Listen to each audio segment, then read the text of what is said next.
tungkol, yes, shoutout nga pala kay kay VMB Chris Rose, kay Brenda Baton, kay sino pa ba yung nandito? Yan. So pag-usapan natin mga minamahal, yung kinontent ni Takeo Miyamoto na kung saan ako po ay inofferan ng 70,000 month.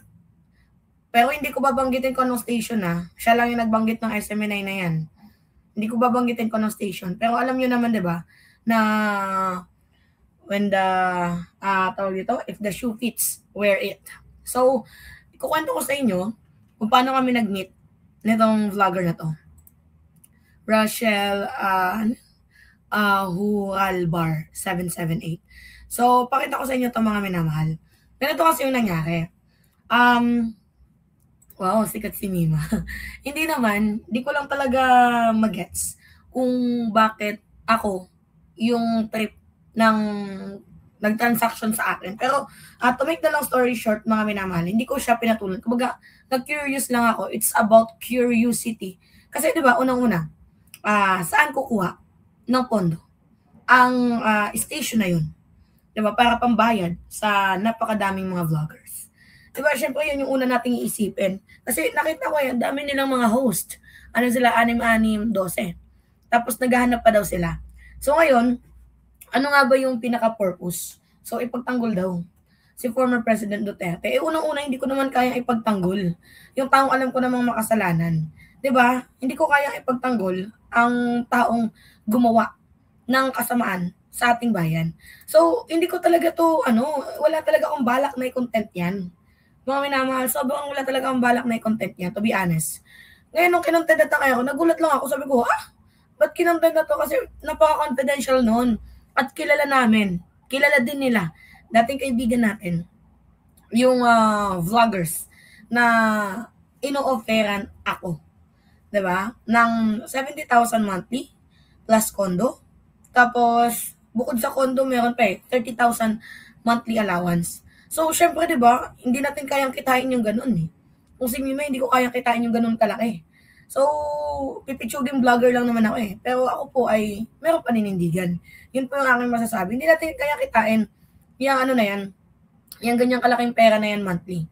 So, unang-una, akala nila, madadala ako sa sinasabi nila na 30,000 plus 70K, tapos, tawag dito, condo.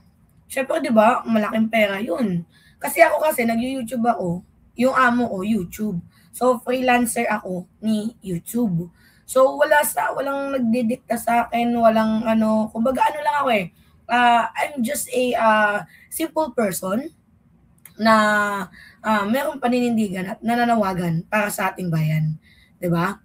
So, nagulat ako na may message ako nitong dati nating kaibigan. Actually, DDS siya ngayon. So, message niya ako, isa po pala siya sa host ng isang station. So, message niya ako, syempre, ang akala ko, di ba, kaibigan naman kami. So, pumayag ako na makipagkita. Nung nakipagkita ako, as much as we can, as much as I could, sana hindi namin pag-usapan yung politika. And then, boom.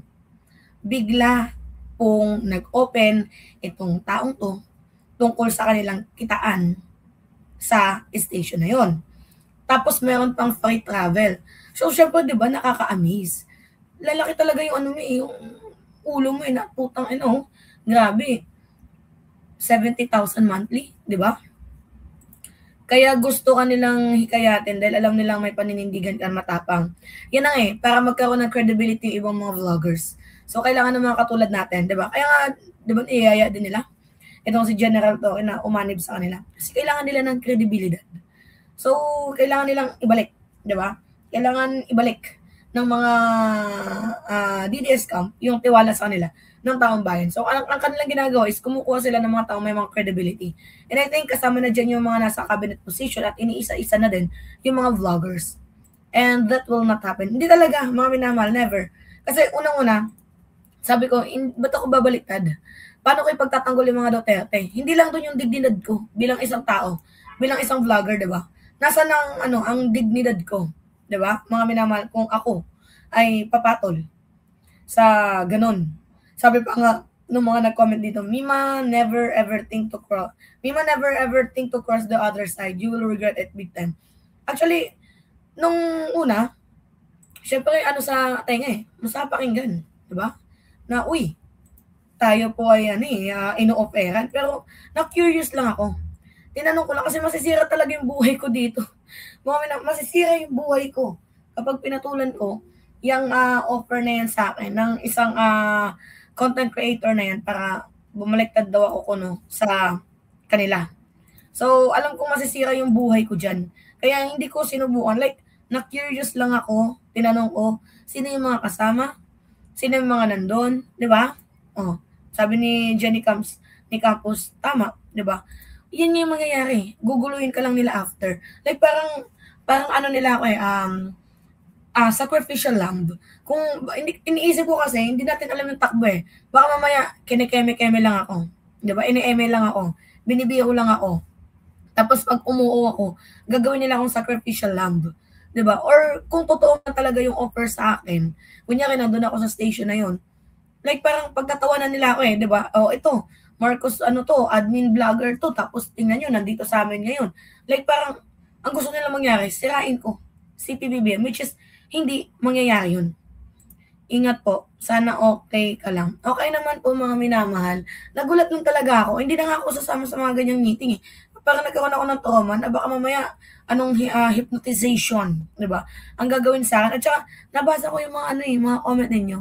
Sabi dito, "Wag mo subukan, masisira ang buhay niya diyan. Once na makapasok ka sa sindikato, mahirap na makalabas ng buhay." Uy, totoo 'yan. At saka, sabi ko nga sa inyo mga minamahal, tinuturing akong prinsesa ng ating grupo, 'di ba? Tinuturing akong prinsesa ng ating grupo every time na may personal problem ako, every time na may problema ako sa buhay ko, one call away. 'Di ba? Yung mga kasama natin, one call away sila. At natutuwa ako na nandito ako sa circle na hindi a group of circle that is not jealous. 'Di ba? They are aiming for your success.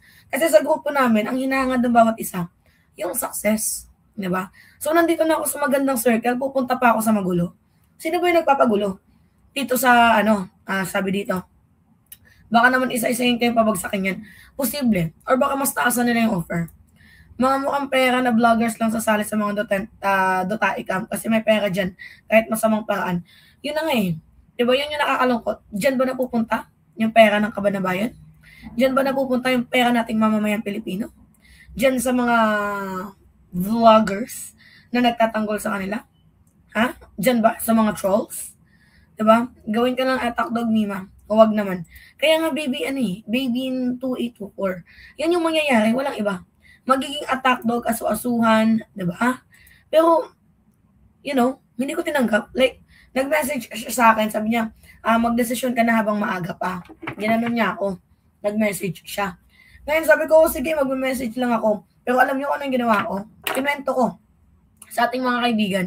Kasi, kung babaliktad ako, imagine na lang ninyo mga minamahal. Hindi ko na ito ikukwento kila Takero. Bago tayo mag-start with chismis pala ako. Yan Hindi ko yan ikukwento kila Takero. Kung talagang babaliktad ako. Hindi ko na yan ikukwento Kinento ko para aware sila na baka ang iba, ganun din ang ginagawa, ino-opera na yung iba.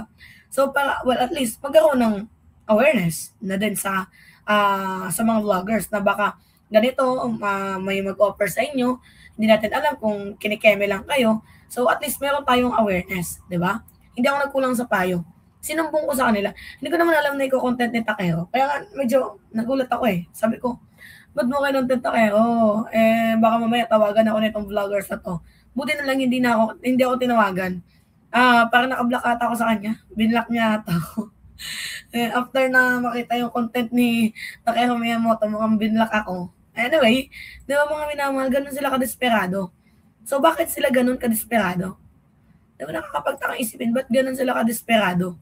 Sabi pa dito, pagsasama kayo sa mga Duterte Camp, para kang sumama sa isang mafian at hindi ka na basta makakatiwalag at kapag tumiwalag ka, ipapatay ka nila parang isang member ng DDS. Kapag madami ka nang nalalaman sama nila, ipapatay ka rin nila.